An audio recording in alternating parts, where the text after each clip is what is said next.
Now, people that have survived these particular tsunamis in the past, where they've come in, have said there's several things you have to be aware of. Number one is, if you're getting away in a car, and let's say you have an hour, you have 30 minutes to an hour, please understand everybody's going to be getting away at the same time.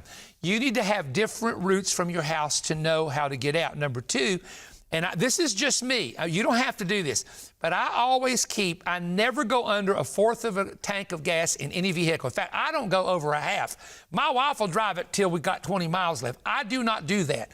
I keep my tank pretty much full most of the time. That's just how I am.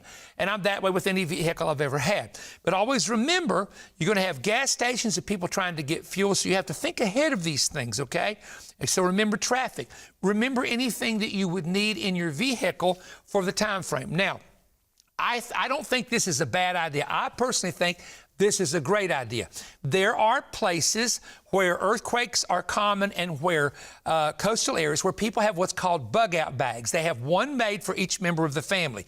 And a lot of times it's a huge duffel bag, and it has in it, and you have to keep this fresh, of course, it has bottles of water, it has long-term snacks, it has a couple change of outfits, and it has, sometimes they'll keep, this is not always safe to keep it in your house, but they'll have money available. Small bills, by the way, you know, but going into a place with $100 bills, sometimes they don't have the change. Everybody wants change and smaller bills. And if you're staying at a hotel, the reason change is good is because all those machines that they used to have, now they have them downstairs. They don't use machines as much. But you can put money in those machines and get you some snacks. And that's why change is always good to have as well. But you have to realize that if you live near a nuclear power plant, chemical plant, coastal area, it's always good to have these bags. And I had some friends of mine that I know that were relatives, and they showed me bags in their car that they kept in their car because of places where they worked, where they could get trapped in a snowstorm for maybe 2 days and not even be able to get out of work. So they had what's called a bug-out bag with what they would need for 2 to 3 days. So the fourth thing I would suggest to people who deal with hurricanes or natural disasters, earthquakes could be the same thing, and these are going to happen. The reason I'm giving you this is practical information, because these things are going to happen at the time of the end.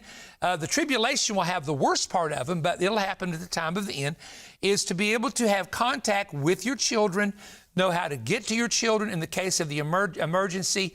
If they're mature, I wouldn't necessarily do this if they're little kids, because it could scare them too bad. But if they're mature kids, you say, if anything happens, do this immediately.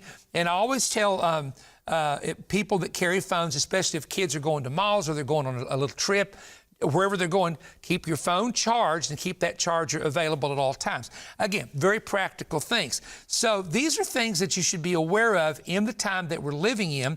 And remember this, that after the sea and the waves are roaring, the next thing that Jesus said in Luke was that the powers of heaven would be shaken.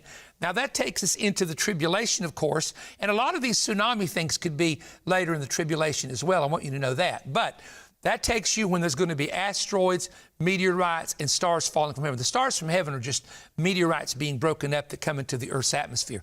So these are things, folks, that's going to happen at the time of the end. It's going to happen in the last days from time to time. So the best thing to do is do not be scared, but always be prepared, because it says, as these things begin to happen, men's hearts will fail them for fear of looking after what is coming to pass upon the earth. And so I keep having these. I don't ask for them. I don't ask the Lord to show me these. They happen, and I know in my spirit that the time will come, then they will take place.